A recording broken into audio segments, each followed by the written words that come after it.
Hi, welcome back to Mansfield Ceramics Gallery, where we're setting up Jane Sawyer's show Rain Shadows, which is opening tomorrow.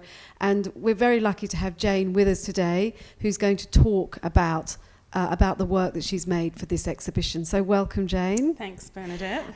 We might start, first of all, by talking about the concept of shadows and rain shadows. Sure. And why and where it started and how you've evolved this concept. Sure, okay. Well, the idea of the shadow really, it's been a long-term idea to do something with shadows since I read this gorgeous little book called In Praise of Shadows, which is a classic in Japan. I think it was written in the 1930s.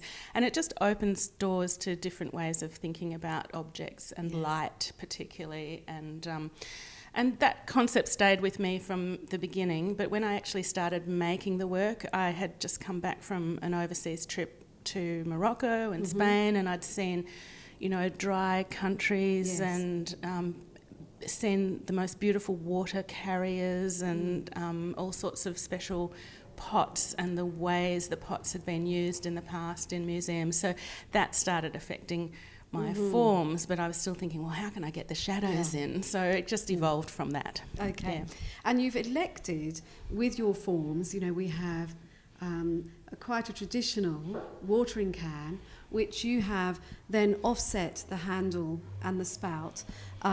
So clearly not, well, you're kind of subverting utility, I would imagine, to a certain extent. Could you maybe talk us through this piece? The idea, I guess there's no conscious, well, there's a little bit of conscious thought behind it, but I didn't want people to think that they were overtly functional objects. I'm a bit of a formalist when it comes to shapes, and I kind of like the idea of playing with form, but also like the idea of opening up challenges for people to think about objects and how they live with them differently. So the idea of offsetting things or putting these are offset a bit too, made on different bases and on angles, and I kind of really it's a way of drawing lines in space in its most formalist way, but conceptually there's a little bit of a challenge there for people to bridge that divide between function and sculpture, which I've never loved. And I am totally of the opinion that there should not be a divide between art and craft. So I have this kind of always a way of trying to merge the two in some aspect. Excellent. Could I also ask you to talk about the shadows and how that works with well, the pieces? again, they're a bit of a merge between the art and the craft, because literally they could be platters. You could actually use them, and I intend them to be used if they want to be used. They're perfectly functional objects. But then again, they can either sit with their object that they are a shadow of. Yes. That actually should go around this way, and you can sort of see the handle then is creating this shadow here. And I actually drew them from shadows, so each bucket, or I only did the buckets in the end as shadows, but they threw a shadow down. I traced a template, used that to make the shadow form. So they are connected intimately with their bucket.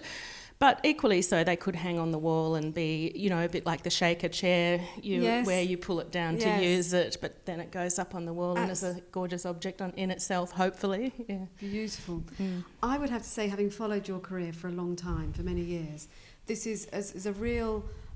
there's a very different feel about this body of work. I mean, obviously there are echoes of you, which is always exciting for an artist.